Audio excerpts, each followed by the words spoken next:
So in our timeline in 1791, Meyer Rothschild had been given a charter to establish the first Bank of America. By 1811 this charter had expired and Congress voted against its renewal. Nathan Rothschild was not impressed and threatened. Either the application for the renewal of the charter is granted, or the United States will find itself involved in a most disastrous war. The United States stood firm, leading Nathan Rothschild to issue another threat that he would teach those impudent Americans a lesson. In 1812, therefore, backed by the money and wishes of Nathan, Britain declared war on the United States. The Rothschild plan was not to win the war for Britain, but simply to cause the USA to build up such a debt in fighting the war that they would have to allow the Rothschild Bank Charter to be renewed. This plan succeeded. In 1816 the Second Bank of the United States was established and given another 20-year charter. Thousands of British and American soldiers had died, but the Rothschilds got their bank. Around this time the great patriarch of the family, Meyer Rothschild, died, leaving specific written demands for all those who would follow him. All the key positions in the Rothschild business interest were to be held by male family members only. The family was to intermarry with first and second cousins only as well. Many of these were arranged marriages. As well as preserving the purity of the bloodline, this would ensure that the family fortune would stay within their control. Consequently, of the 18 marriages by Meyer's children, 16 were with first cousins.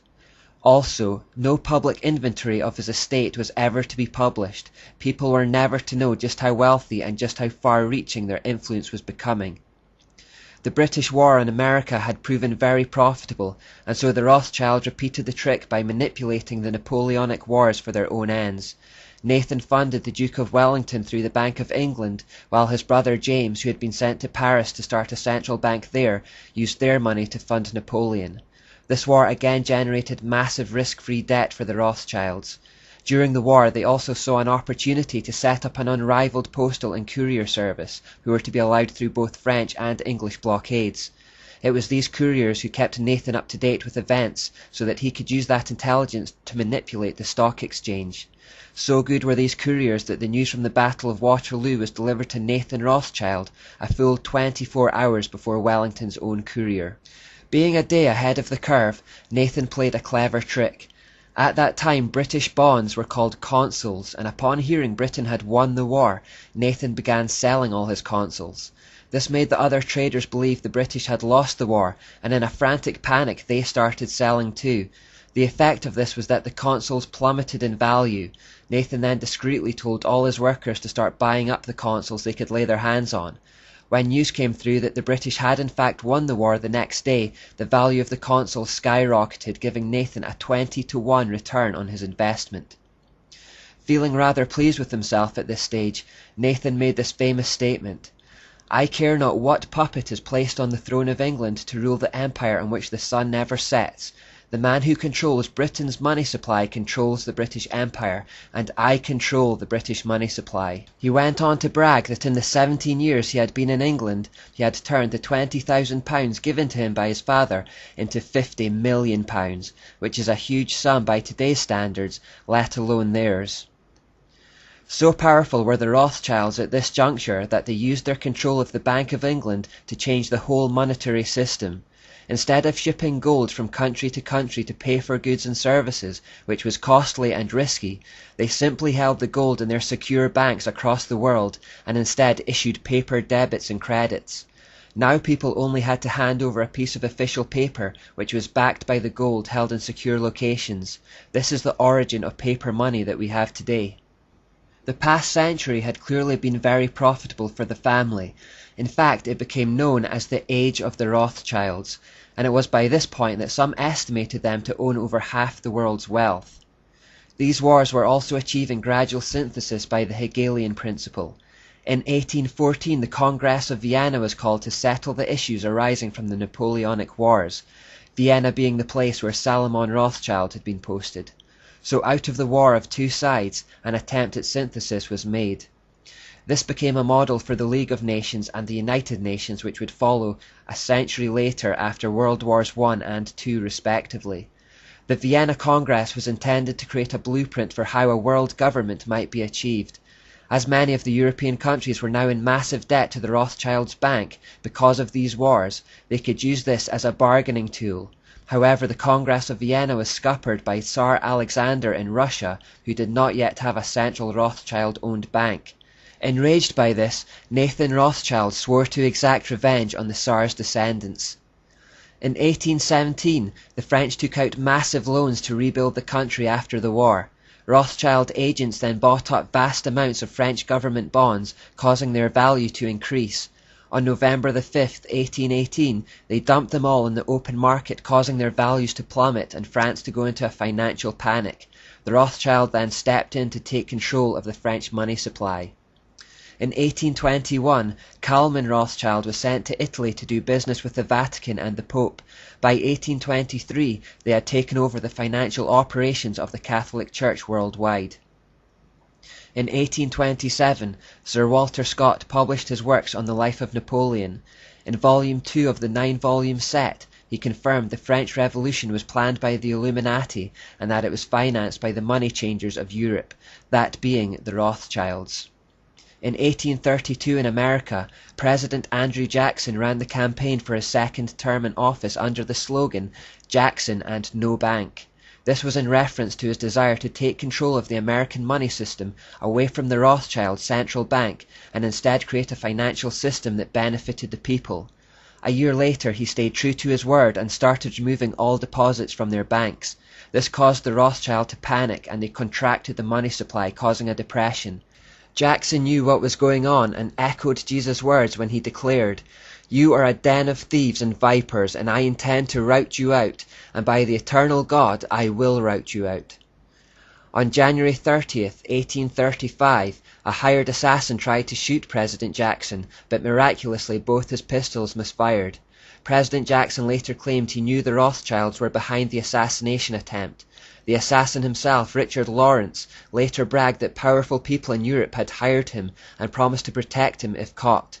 Lawrence was indeed found not guilty by reason of insanity and escaped punishment. In 1836, Jackson finally succeeded in throwing the Rothschild Central Bank out of America when the charter was not renewed. In 1841, President John Tyler vetoed an attempt to reinstate the charter for the Bank of the United States. Following this act, he was sent hundreds of assassination threats.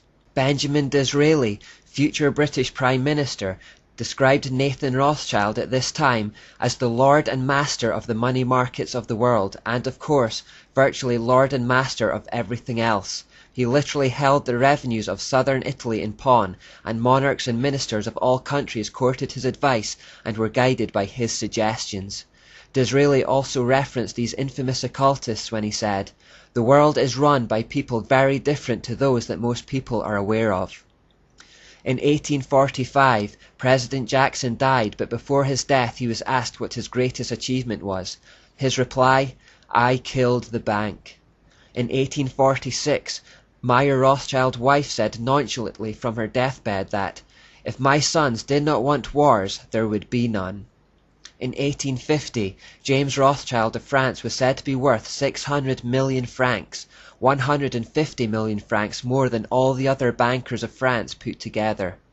In 1861, Abraham Lincoln, 16th President of the United States, began printing his own debt-free money and informed the public it was legal tender for all private and public debts. By the following year, close to $450 million had been printed and distributed. Lincoln would say of this that, "We gave the people of this republic the greatest blessing they ever had, their own paper money to pay all debt costs." That same year, the Times of London said, "If that mischievous financial policy which had its origin in the North American Republic should become indurated down to a fixture, then that government will furnish its own money without cost. It will pay off debts and be without a debt. It will have all the money necessary to carry on its commerce. It will become prosperous beyond precedent in the history of the civilized governments of the world. The brains and the wealth of all countries will go to North America. That government must be destroyed or it will destroy every monarchy on the globe." In 1865, Lincoln highlighted the danger of the money man, saying, "I have two great enemies, the Southern Army in front of me and the financial institutions in my rear. Of the two, the one in my rear is the greatest." Later that year, Abraham Lincoln was assassinated.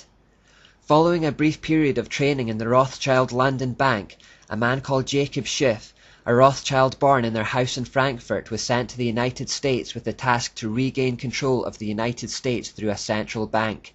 He was to find desirable men and promote them to high places in federal government.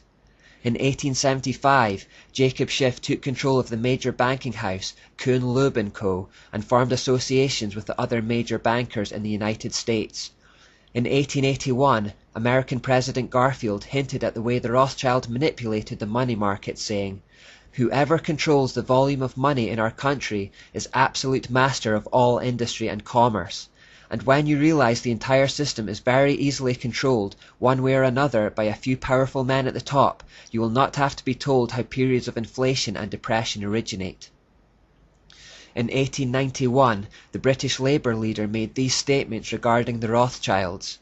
"This blood-sucking crew has been the cause of untold mischief and misery in Europe during the present century, and has piled up its prodigious wealth chiefly through fomenting wars between states which ought never to have quarrelled.